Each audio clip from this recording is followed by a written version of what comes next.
But the power of the ring could not be undone.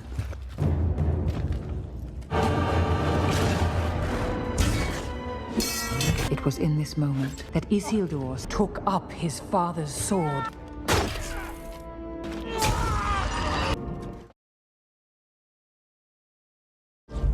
I led Isildur into the heart of Mount Doom, the one place it could be destroyed. Cast it into the fire! Destroy it! No. Isildur! Isildur! I always like that line. So the question here is, how much of that is actually what Tolkien intended as the battle between Elendil and, like, Elendil didn't battle Sauron here. He just sort of got hit once and died. And Isildur just got, picked up a sword that he stepped on, and like there was no battle. There was nothing at all. So how close is that? And the other one is Elrond's pleading. Does he actually plead with Isildur? At the always Isildur and Elendil, for some reason it's like my two daughters, I can never get them straight. Isildur, does he plead with him and say throw it in and then just let him go? You're not going to do it? Just okay, I'll let you go. I'll let you keep the nuclear bomb that you have in your pocket and just walk away with it rather than destroying it here. So let's let you go. So I'm going to take two quotes. One quote from of the Rings of Power in the Third Age in the Silmarillion, and one from Fellowship of the Ring. So this is from Of the Rings of Power in the Third Age, where they're talking about this the last alliance of elves and men. There in the valley of Gorgoroth, Anarion, son of Elendil, was slain, and many others. But at the last, the siege was so strait that Sauron himself came forth, and he wrestled with Gil-galad and Elendil, and they both were slain, and the sword of Elendil broke under him as he fell. But Sauron was also thrown down, and with the hilt shard of Narsil, Isildur cut the ruling ring from the hand of Sauron and took it for his own. So he cut the ring off. One finger, by the way, not four. We talked about that last time. He cut off one finger. That's what Gollum saw. And then this quote from Elrond in the Council of Elrond chapter in Fellowship of the Ring. Isildur took the ring as should not have been. It should have been cast then into Orodruin's fire nigh at hand where it was made. But few marked what Isildur did. He alone stood by his father in that last mortal contest. And by Gil-galad only Círdan stood, and I. But Isildur would not listen to our counsel. This I will have as weregild for my father and my brother, Isildur said. And therefore, whether we would or no, he took it to treasure it. So the question is, this whole battle, like this thing, how close is this to what Tolkien intended? And I think we touched on this, particularly you did, Michael, and this the way that you put it about the whole idea that if this is weregild, and how Elendil is essentially like he's smote in one blow, which was very disappointing to me when I saw it. And so how real, how close to what Tolkien intended is here. So let me give my opinion, and I'll open the floor for you guys. There is a battle missing here between Sauron. Sauron is assailable. He can be, especially with Gil-galad, right? Gil-galad and Elendil going at it with him in a battle to the death. And it's not Tolkien doesn't write that Isildur killed Sauron. Isildur took the ring, but Tolkien wrote that Gil-galad and Elendil both were slain, and the sword of Elendil broke under him as he fell. But Sauron was also thrown down, and with the hilt shard of Narsil, Isildur cut the ruling ring from the hand of Sauron, and took it for his own. And so he doesn't even say Isildur killed him. He was already thrown down. He was defeated, in my opinion, by Gil-galad and Elendil. And to me, this part is a missed opportunity. We'll get into Elrond's pleading here in a second, but that's what I think about the battle. Do you guys have an opinion? Either of you want to jump in? Go for it, John. Oh, that's a really interesting point. I'm so used to, to envisioning that battle in the way that it's portrayed in the prologue, that it never occurred to me that it doesn't actually say like what you just read there says, that it almost sounds like Sauron, Elendil, Gil-galad, they duke it out and they all kind of fall, and maybe Sauron is fallen as well, and Isildur takes the ring from him when he's at that moment. Yeah. So that's very very interesting there. Just kind of mind blowing for me. I'd never thought about it in those terms. I think it was when Michael mentioned to me the whole idea of weregild and how that is like it's what I'm taking after I've won the battle. This is what I get. Yeah. It's not like I've won it in the midst of battle. It's over. This is what I'm taking now. Go ahead, Michael, because you have studies. Right, weregild is payment for injustice committed, yes, wrongdoing, and it's taken. It's a payment that's just given. It's not like it's not like a thing that happens because I cut you down in battle. It's a payment for injustice or for the blood price of your, in this case, his father's death. So one of the things that always struck me about this scene that you just played was how much of a missed opportunity it was. This is a cinematic version of Tolkien. If any battles above all, and Jackson actually does a pretty good job in a lot of the battles. But this particular battle, I just thought was such a missed opportunity. Clearly, they have one split second, like a half a second, where we get to see Gil-galad, which you didn't show, but you can hardly tell that you have to know that there's an elf lord with a spear and be like, oh, that's Aeglos. That's, you have to know that there's actually a history behind that to even know that that's Gil-galad. So it never even shows him as the High King of the elves. The only king it shows is Elendil in this prologue. So the cutting out of Gil-galad, I always thought was irritating. Gil-galad's spear has a name, Aeglos. It means icicle. His colors are blue, so you get this visual like he's this powerful king of them. He's a grandson of Finarfin, and he's this elven lord of power, and we have this epic battle described between him. I mean, it's not described in detail by Tolkien, but we're told there's an epic battle wherein both Gil-galad and Elendil are slain, but they take down Sauron between them. So to me, that's like opportunity of a lifetime cinematically to show the last alliance of elves and men, the High King of the elves and the High King of the men versus Sauron himself. I mean, that's just tremendous opportunity, and they just missed it. They just cut it out entirely. It's just like one swipe, like you said, Jonathan. So I do not like this change in the slightest. I thought the whole Elrond scene is a different issue.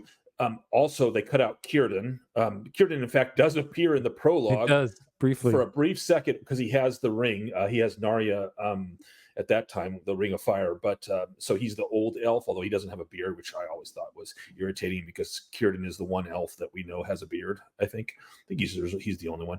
But Círdan only appears twice in the movies, I believe. Once at the Grey Havens at the very end of the Return of the King. There's a split-second scene with him as well. But he was at that battle with Elrond. Elrond was the herald of Gil-galad, and so he, Isildur, and Círdan were there witnessing the fight, but it was just this monstrous fight. But it does say in the text, Elrond says that he was unable to sway. He and Círdan were unable to sway Isildur from keeping the ring. And I hate the fact they missed out on the weregild part, but I don't have that much of a problem. Like Círdan wasn't ever a character he wasn't a major character. So just having Elrond there, it's actually even a believable kind of dialogue that could have happened where Elrond leads Isildur away from the fight once he cuts the ring off and tries to convince him to throw it into a Rodarine. I see that as actually quite plausible. It's just that Tolkien never tells us the details of that interaction and that attempt to have him give it up, and what should have been his response, which is no, this is the blood money, this is the weregild that I'm claiming for my father's death.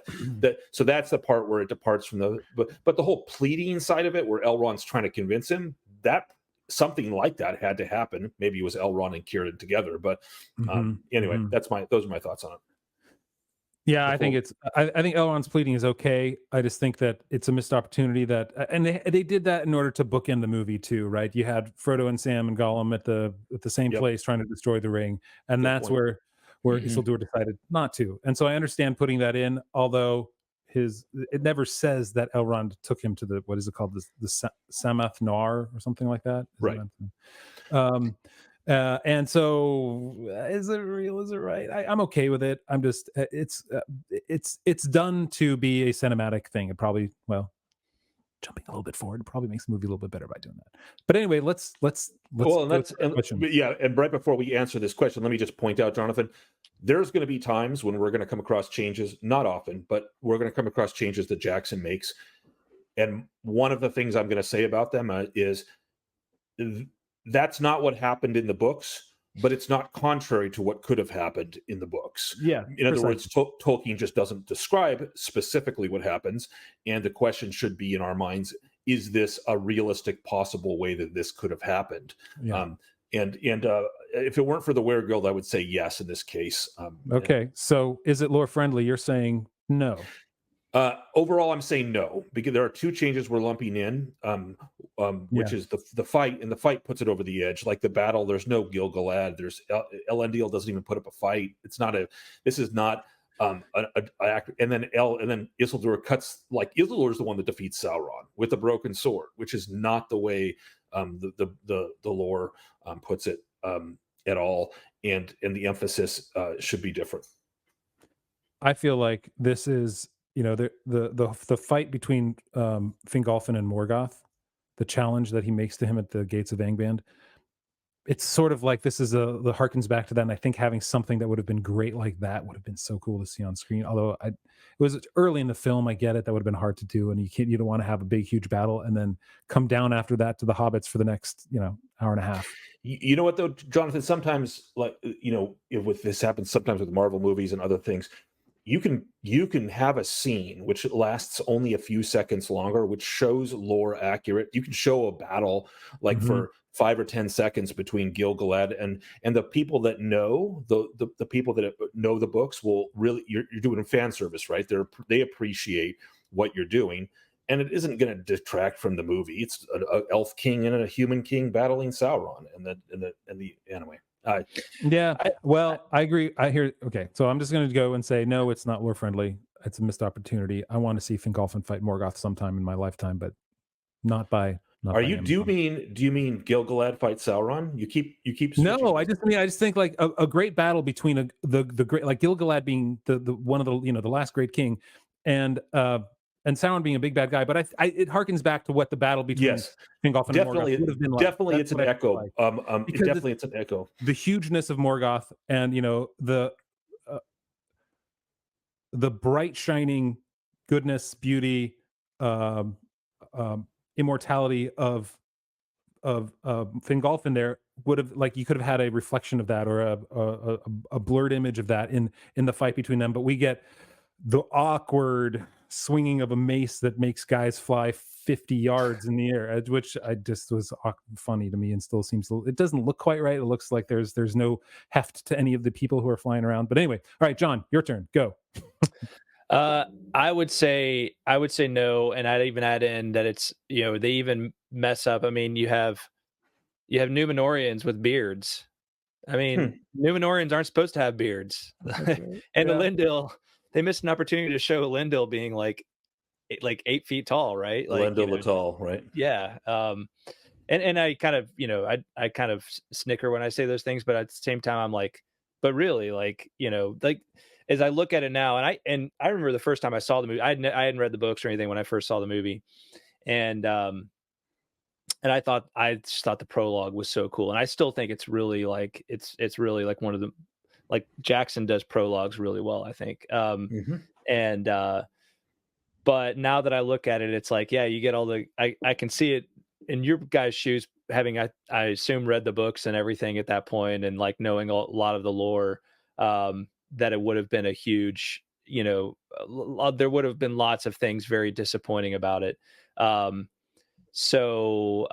yeah, overall, I think this is is it lore friendly to me is a very yes, no question. So is it lore friendly? I have to go with a no. Okay. Yeah. And okay, does a change make for better cinema? No, it makes for worse. They would have had they would have had better cinema by sticking to the text and the way the story actually happened. I didn't say this in the beginning, but there's a really cool thing. Sauron actually kills Gil-galad with his hands. And burns him. This is in one of the lost tales or one of the unfinished tales.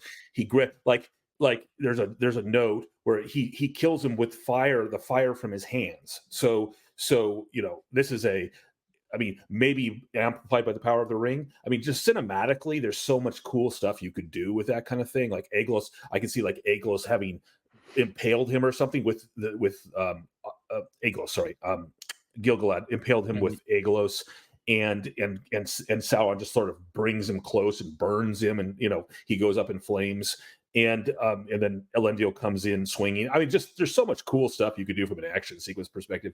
Doesn't make for better cinema. Yeah, agreed. Ditto, John. I'm actually going to say yes, it does. All right. So I guess here's my rationale. Again, like I said, I remember seeing this for the first time, having not read the books, knowing none of the lore at all, and just like I was so drawn in. And I think when I look back at it, if you had trotted out Sauron in the prologue, and he's there, battle like not just completely like whooping all like he goes out there and he uses the mace, and now it looks a little corny. Let's watch that again, shall we? Here we go. Here he is whooping on people in the middle of it all. Yeah. Here we go. But the power of the ring. Oh, actually, do I have that here? Or did I cut it out in my clip? There's you cut it out. There's that one thing. Okay. I have to cut it out because anything under 8 seconds, Warner Brothers takes and is like, nope, we own that. Sorry. Yeah, I got it. But I think my point is, if you had trotted out Sauron this early in the movie and had him like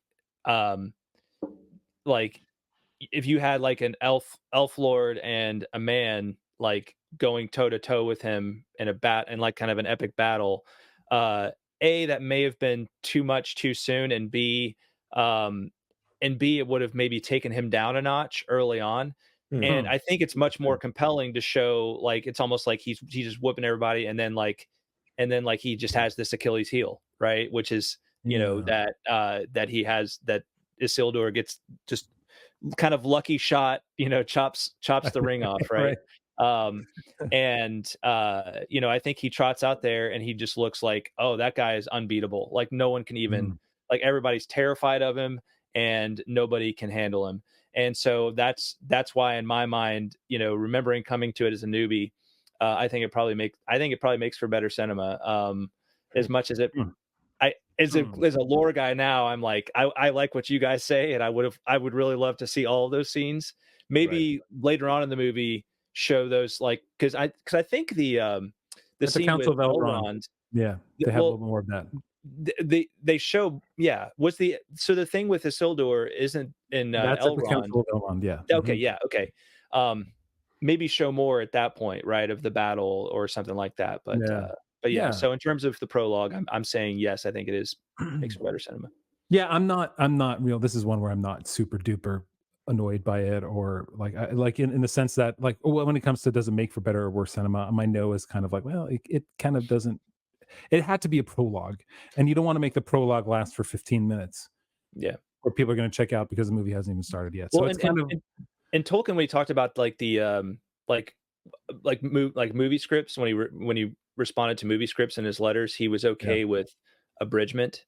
So basically, like making things more like concise. He just didn't like the kind of liberties that people were taking with, like. Well, he was okay with abridgment and with making Galadriel the commander of the Northern Armies. I think he wrote that in one of his no, that would be a hard no. No. All right, so how much do we like the change? This is one where it's not as important to me. I'm going to say it because you have to have considerations for the film. I'm going to give it a 2.9. That you can't make the prologue last forever. And as much as I would have, as a lore person, as I would have liked to have seen that much of the lore of the Silmarillion in the prologue to the Fellowship of the Ring, I know I'm not going to get it. And so I think I'm okay with going with a little higher than a 2.5 this time. John, where do you sit? Do we get to see our numbers this time or no? Oh, so this is the. Oh, can you put the question on screen again just so I can remember? You're right. There we go. Sorry, I forgot. How much do you like the change? It's a 2.9 for me. There we go. I guess I'm just like, I'd probably just say a 3. I'm kind of. Okay. Like I said, on one hand, I remember being, guy who knew nothing of the lore and loving the prologue. On the other hand, now I'm like just kind of blending the two, like a 1, maybe a 1 now, but a 5 then I'm like, okay, I'll just settle with the 3. All right. Okay. I'm good with that. Michael? I did not like the change because I think it underserved the text, which lent itself much better. The text. In other words, so if the whole prologue is 5 minutes, in that prologue, so much time is given to Isildur's travels back, and then is being ambushed by orcs and going into the river and the ring. Like, I watched the whole prologue again today, and do I think it would have hurt them to add 45 seconds more of battle at the beginning? No, I don't. And I think they could have put in some of the cool stuff. So I don't like the change. So I'm going to give it a 2.2. 2.2. The prologue is really closer to 7 minutes long, the extended edition. I'm not sure what it's like in there. So I didn't watch the non-extended edition. So okay.